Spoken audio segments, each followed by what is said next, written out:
嗨，大家好，我是 Julie。嗨，大家好，我是杰老师。大家好，我是 Naru。Désolé。对不起。这是3位老师，你们不要打扰。大家好，我是 Tristan. Donc aujourd'hui, c'est une vidéo qui reprend le même thème que la dernière fois. Nous allons voir des personnes parler en français. Ouais. Et aujourd'hui, ce sont des sinophones. Allez, c'est parti. Elle s'appelle Shang Wenjie. C'est une chanteuse qui a gagné le concours de chant Supergirl en Chine. Et elle est diplômée en français à Fudan Daxue. Donc elle a été invitée par plusieurs gouvernements, par le Premier ministre canadien pour parler des relations sino-canadiennes, et même par le gouvernement français pour être la représentante de l'année des langues sino-françaises. Et tout ça en chantant? Pas forcément. Déjà, j'étais pas au courant qu'il y avait une année des langues sino-françaises. Il y a des choses inconnues au bataillon. Clairement. Donc en fait, c'est une chanson qui parle de mon attitude envers tout ce que j'ai vécu durant ces dernières années. À partir du moment où j'ai commencé à faire un peu de mode, à essayer, à faire une tentation d'associer la musique avec la mode.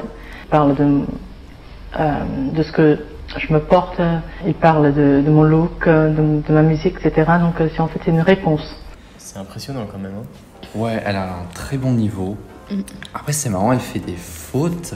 Non, c'est pas des anglicismes, c'est plutôt des expressions chinoises traduites directement. Par exemple, la manière dont elle utilise le mot tentation. C'est une tentative. Une tentative, ouais, voilà. En français, le verbe 穿衣服, c'est s'habiller. Oui. Et on dirait, par exemple, elle s'habille bien. Elle porte une robe, mais le verbe porter n'est pas un verbe réfléchi. Elle fait encore des petites fautes de grammaire, mais ça c'est normal, le français est une langue trop compliquée. Mais oui, ça s'entend que le français n'est pas sa langue maternelle. Mais c'est vrai qu'elle a un niveau, je pense, C1, C2. Voilà, oui. Après, quand j'habitais à Shanghai, on avait été invité à visiter une école de français où ils avaient tous leurs cours en français. Ils essayaient en fait de former la future élite qui étudiera en Europe. Et il parlait presque mieux que nous. Voilà, ça m'étonne pas vraiment. Je mettrais un bon 9 sur 10. Hein. Oui, je suis d'accord. 9,5 même. Elle gagne des petits points comme ça. Un peu plus. Oui, bien sûr. Un problème qu'on remarque parfois en Asie, ils ont parfois tendance à prendre des réponses toutes faites. Donc c'est intéressant de voir s'il y a un lien entre la question et la réponse. Nous savons que beaucoup d'artistes préfèrent des grandes marques. C'est pour ne pas avoir d'erreurs au public.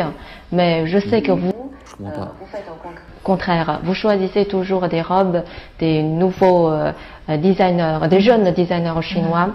Pourquoi avoir fait ce choix? Vous n'avez pas peur de faire d'erreurs? D'abord, tout le monde fait des erreurs. Elle parle mieux que la journaliste. Oui. J'ai pas vraiment compris sa question. Mais des fois, c'est ça, quand tu rencontres des personnes qui ont un excellent niveau. Ça m'arrivait en Chine de rencontrer des gens qui parlaient avec des mots très recherchés, mais je comprenais pas ce qu'ils me disaient. Utiliser des mots plus simples, mais avec une grammaire plus efficace. Ouais. L'importance de la grammaire. Oui. La suivante s'appelle Liu Yifei. C'est une actrice, elle a joué Mulan dans le dernier Disney. D'accord. Son père était professeur de français à Wuhan Daxue. Est-ce que ça a impacté sur elle? Je n'en suis pas sûre. C'est une partie d'un film où elle parle en français. Ah mais là, elle a appris son texte, donc voilà. C'est beaucoup plus facile. N'importe qui peut faire ça. Tout ce qui est scripté, j'y crois pas. Je pense que ça va surtout se jouer sur son accent. Hier, j'ai rencontré le responsable d'une association des droits de l'homme. Je suis désolé. Vous en êtes sûr? Sans aucun de 8 semaines. Oh non. Je ne suis pas sûre de vouloir. Légal pour avorter. Ouais. Il y a un mythe autour de la langue française qui m'énerve. C'est celui qui consiste à dire qu'il faut parler avec des R pour bien parler français. C'est moche. Et personne ne parle comme ça. Elle a commencé avec un mot lorsqu'on les a rencontrés. Et il y a en plus une déformation où elle met des R à des endroits où il n'y en a pas. Il n'y a pas les bonnes liaisons. Et il y a aussi tous les clichés. Combien vous lui mettriez? 4 sur 10 pour l'effort qu'elle a dû faire pour l'apprentissage du texte. Ouais.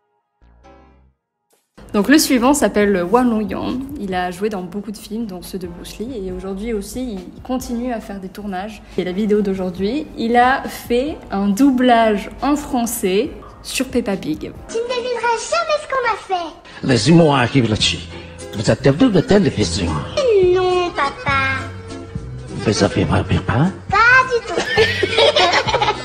Mais oui, bien sûr. Avec le docteur Jonathan, ce n'est pas grave. Ce n'est que la pépou.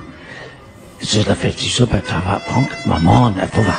C'est l'équivalent francophone du Ching Chang Chong. Ouais, Je pense bien. La façon dont le français sonne à l'oreille des non-francophones. Je pense bien. La première phrase était pas si mal. Laissez-moi réfléchir.